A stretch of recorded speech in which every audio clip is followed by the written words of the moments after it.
காலை நேர பிரதான செய்திகளின் ஊடாக நர்மதா சிறில் முதலில் தலைப்பு செய்திகள். ஒரே கிணற்றில் 2 பெண்கள் மட்டக்களப்பில் அரங்கேறியது என்ன?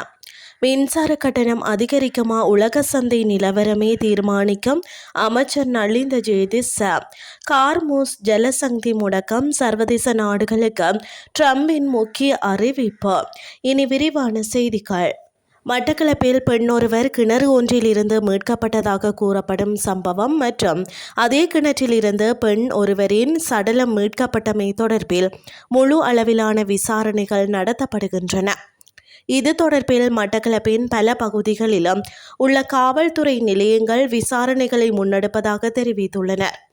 முன்னதாக வவுனதீவில் இருந்து மட்டக்களப்பு நகருக்கு தமது 2.5 வயது குழந்தையுடன் சென்றிருந்த பெண் ஒருவர் கடந்த வியாழக்கிழமை காணாமல் போனதாக அறிவிக்கப்பட்டிருந்தது. இதனை அடுத்து அவர் நேற்று பொதுமக்களின் தகவல்களின் அடிப்படையில் தாந்தாமலை நெல்லிக்காடு வயல் பிரதேசத்தில் பாழடைந்த கிணறு ஒன்றில் தள்ளிவிடப்பட்ட நிலையில் உயிருடன் மீட்கப்பட்டார்.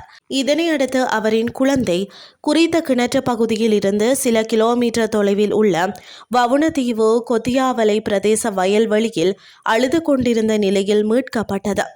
இதேவேளை கிணற்றிலிருந்து மீட்கப்பட்ட பெண் வழங்கிய தகவலின் அடிப்படையில் குறித்த கிணற்றில் இருந்து பெண் ஒருவரின் சடலம் ஒன்றும் மீட்கப்பட்டுள்ளது. குறித்த சடலம் பின்னர் உடற்கூற்று சோதனைக்காக கையளிக்கப்பட்டுள்ளது. இந்த நிலையில் காவல்துறையினர் விசாரணைகளை முன்னெடுத்து வருகின்றனர். உயிருடன் மீட்கப்பட்ட பெண் மருத்துவமனையில் அனுமதிக்கப்பட்டுள்ள நிலையில் அவரிடம் வாக்குமூலம் பெறப்பட உள்ளது. தகவலின்படி உயிருடன் மீட்கப்பட்ட பெண் மட்டக்களப்பு போதனா மருத்துவமனைக்கு தமது குழந்தையுடன் சென்று திரும்பிக் கொண்டிருக்கையிலேயே கிணற்றில் தள்ளிவிடப்பட்டிருக்கலாம் என்று சந்தேகிக்கப்படுகின்றது. தடையற்ற மின்சாரத்தை வழங்குவதே அரசாங்கத்தின் முதன்மை நோக்கம் என தெரிவித்துள்ள அமைச்சர் நலிந்த ஜெயதிச மின்சார கட்டணம் மற்றும் எரிபொருள் விலைகள் உலக சந்தை நிலவரங்களுக்கு அமைவாகவே தீர்மானிக்கப்படும் என குறிப்பிட்டுள்ளார். அரசாங்க தகவல் திணைக்களத்தில் நேற்று நடைபெற்ற விசேட ஊடகவியலாளர் சந்திப்பில் கலந்து கொண்டு கருத்து தெரிவிக்கையிலேயே அவர் இதனை தெரிவித்தார். நாட்டில் எவ்வித தடையுமின்றி மின்சாரத்தை வழங்குவதற்கான அனைத்து நடவடிக்கைகளையும் அரசாங்கம் முன்னெடுத்து வருவதாக அமைச்சர் தெரிவித்தார்.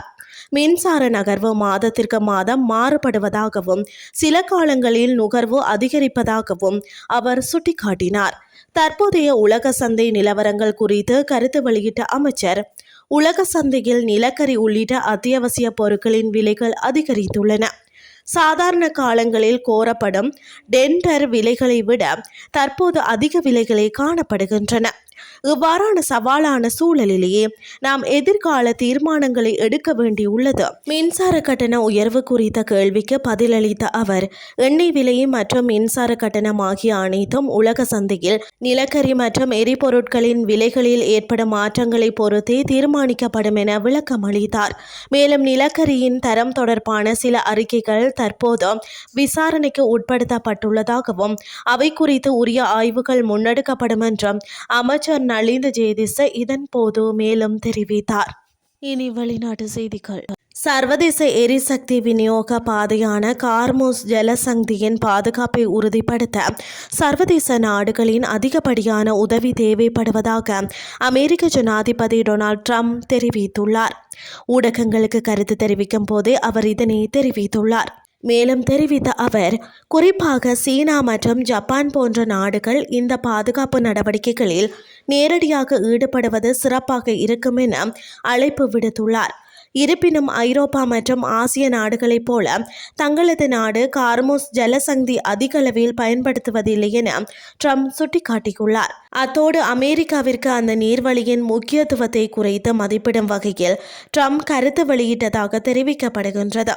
கார்மூஸ் ஜலசக்தி முடக்கப்பட்டுள்ளதால் உலகளாவிய ரீதியில் ஏற்பட்டுள்ள நெருக்கடியை தீர்க்க அந்த பாதையை அதிகம் பயன்படுத்தும் நாடுகளே அதன் பாதுகாப்பிற்கு பொறுப்பேற்க வேண்டும் என்ற தொனியில் அவர் கருத்து வெளியிட்டதாக தெரிவிக்கப்படுகின்றமை குறிப்பிடத்தக்கது. இத்துடன் செய்திகள் யாவும் நிறைவடைகின்றது. அடுத்த இரவு 8:30 எதிர்பாருங்கள். நன்றி.